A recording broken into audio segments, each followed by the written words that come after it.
Hello दोस्तों, स्वागत है आपका मेरे इस सैनिक समाचार चैनल में। दोस्तों, आज का दिन बहुत इम्पोर्टेंट होने वाला है, जहां पे आज पूर्व सैनिकों के लिए 2 से 3 इम्पोर्टेंट अपडेट्स हैं। और हम बात करेंगे दोस्तों, जो इम्पोर्टेंट अपडेट है, आज का दिन इम्पोर्टेंट इसलिए है क्योंकि इक्वल एमएसपी पर आज हाई कोर्ट में सुनवाई है और हाई कोर्ट से अपडेट मिल सकता है आज इक्वल एमएसपी पर। 10 जुलाई है दोस्तों, और इससे पहले काफ़ी डेट्स मिल चुकी हैं। तो आज का दिन जो है इक्वल एमएसपी के लिए बहुत इंपॉर्टेंट है, क्योंकि इक्वल एमएसपी पर जो है आज जो सुनवाई होगी, और सुनवाई के बाद से क्लैरिटी होगी कि अभी आने वाले टाइम में कितना और टाइम लगेगा इक्वल एमएसपी पर जेसीओ जवानों को जो है फैसला आने में। इसके अलावा बात करेंगे दोस्तों, जहाँ पे 1 रैंक 1 पेंशन 3 की बात की जा रही है, वहीं पे बहुत सारे ऐसे पूर्व सैनिक हैं जिनको कि 1 रैंक 1 पेंशन 2 का उनका एरियर पेंडिंग है। और ये बहुत सारे मामले सामने आ रहे हैं, क्योंकि अब आज की डेट में दोस्तों सब लोग OROP 2 को भूल चुके हैं। और हम बात कर रहे हैं उन लोगों की जिनको कि प्रॉपरली जो है 4 किश्त मिल चुका था, तो उनको जो है कोई समस्या नहीं है। हम बात करें दोस्तों उन लोगों के जिनको अभी तक OROP 2 का जो है चौथी किश्त नहीं मिली है, तो दोस्तों उसके लिए स्पेशल जो है अभी एक आर्टिकल भी निकला है कि OROP 2 की किश्त जो है अभी आपको घर बैठे नहीं मिलेगी।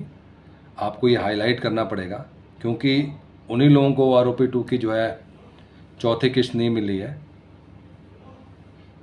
जिनके कुछ इश्यूज़ हैं। इश्यूज़ इन द सेंस कि जहाँ पे बैंक से स्पर्श में जो माइग्रेशन का केस चल रहा था, जहाँ पे बहुत लोगों का जो है लेट माइग्रेशन हुआ था, उन लोगों के जो है, क्योंकि स्पर्श को क्लैरिटी नहीं थी कि बैंक से इनको मिला है कि हमको देना है, उस चीज़ की वजह से डिले था।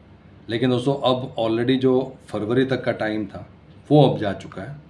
अब आपको जो इसको प्रोएक्टिवली आपको फॉलोअप करना है इसमें, और उसके लिए भी आधिकारिक रूप से आप CP ग्राम में अपना कंप्लेंट डाल सकते हैं। CP ग्राम के थ्रू ही आपको जो है जो भी आपका एरियर मिलेगा। और अभी बहुत सारे ऐसे केसेस आए हैं जहाँ पे CP ग्राम ने जो है पूर्व सैनिकों को जो है, पहली बात यह है कि जब आप उसमें अपना ग्रीवेंस डालते हैं तो उसके बाद से वो चेक करते हैं, और चेक करने के बाद से इस टाइम पे बहुत सारे जो पूर्व सैनिक हैं उनको उसका बेनिफिट मिल रहा है।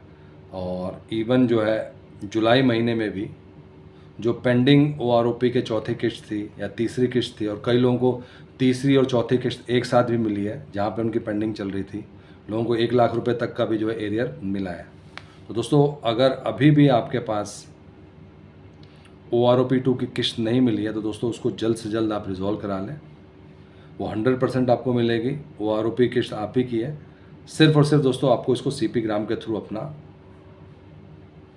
अपनी फाइल आगे बढ़ानी है, आपने ऑनलाइन अपना ग्रीवेंस डालना है, और उसके बाद से दोस्तों इसको आपका बेनिफिट मिलेगा। बात करते हैं दोस्तों नेक्स्ट अपडेट की, और हम बात करते हैं दोस्तों जो फिक्स्ड मेडिकल अलाउंस है उसके एरियर को लेकर। दोस्तों बहुत सारे क्वेश्चंस आ रहे हैं कि कई लोगों ने जो है पिछले 10-12 साल से जो है FMA लिया ही नहीं है, तो क्या वो FMA अब अप्लाई कर सकते हैं? पहला क्वेश्चन दोस्तों ये आ रहा है। दूसरा, अगर FMA अप्लाई करते हैं तो क्या उनको जो है पिछले 10-15 साल का जो इन्होंने FMA नहीं लिया है वो भी मिलेगा, यानी कि वो एरियर के रूप में मिलेगा? तो दोस्तों इसके लिए है कि अगर अभी तक आपको FMA नहीं मिल रहा था या आपने अप्लाई नहीं किया था, तो उसका सीधा तरीका ये है दोस्तों कि आप FMA के लिए एप्लीकेशन डाल सकते हैं, और आपको आज की डेट से जब भी आपका एप्लीकेशन अप्रूव होता है वो आपको जो है आप FMA के लिए एलिजिबल है, क्योंकि 2 ही चीज़ें हैं, या तो ECHS है या FMA है। तो दोस्तों FMA के लिए जो है आप अप्लाई कर सकते हैं, लेकिन जो पुराना जो आपने नहीं लिया है उसका कोई भी जो है आपको एरियर नहीं मिलेगा। सिर्फ और सिर्फ आपका FMA अब चालू होगा। दोस्तों 1 रैंक 1 पेंशन 3 पर जो लेटेस्ट अपडेट यही है कि बहुत सारे अप्रूवल का दौर चल रहा है। ऑलरेडी जुलाई 3 को मीटिंग हुई थी, फिर OROP 3 में जुलाई 5 को भी मीटिंग हुई है। और इस बार सरकार की पूरी कोशिश है कि जो भी टेबल निकालें, क्योंकि अब नेक्स्ट स्टेप यही होगा मीटिंग के बाद से कि टेबल जारी किया जाएगा, और उस टेबल में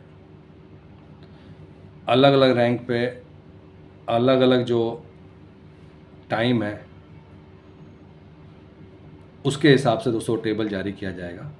तो जैसे OROP 2 का जो टेबल जारी हुआ था उसमें कुछ इश्यूज़ थे, तो इस बार पूरी कोशिश ये की जा रही है कि जो फाइनल टेबल जारी हो उसमें कोई त्रुटि ना हो, कोई उसमें इशू ना हो, कोई उसमें एरर ना हो, और आप जो है उसमें जो भी टेबल में रिवाइज सैलरी है, रिवाइज पेंशन है, उसके हिसाब से आपको मिले। ऑलरेडी फॉर्मूला क्लियर है, बेस ईयर जो है ये आपका जनवरी 2023 का ही है, और उसके बेस पे ही आपको जो है जो भी आपकी पेंशन कैलकुलेशन होगी। तो दोस्तों जल्दी आपके पास अब 1 रैंक 1 पेंशन 3 का टेबल जारी हो जाएगा। और एक बार फिर से वही है दोस्तों कि जो टेबल में जितना भी लिखा है उसके हिसाब से जब आपको पेमेंट होती है तो एक बार ज़रूर चेक कर लें। ऐसा ना हो कि आप 2 साल बाद देखें कि आपको जितना टेबल में बताया गया था उससे आपको कम मिल रहा है। उस केस में दोस्तों इशू हो सकता है, तो शुरू से ही चौकन्ना रहना ज़रूरी है, क्योंकि दोस्तों ऑनलाइन सिस्टम में गलतियाँ हो सकती हैं, इसलिए आपको थोड़ा देखना पड़ेगा। दोस्तों ये थे आज के 3 इंपॉर्टेंट अपडेट। अगर वीडियो पसंद आए तो उसको लाइक कीजिए, शेयर कीजिए और सब्सक्राइब करना ना भूलें। Thank you for watching this video.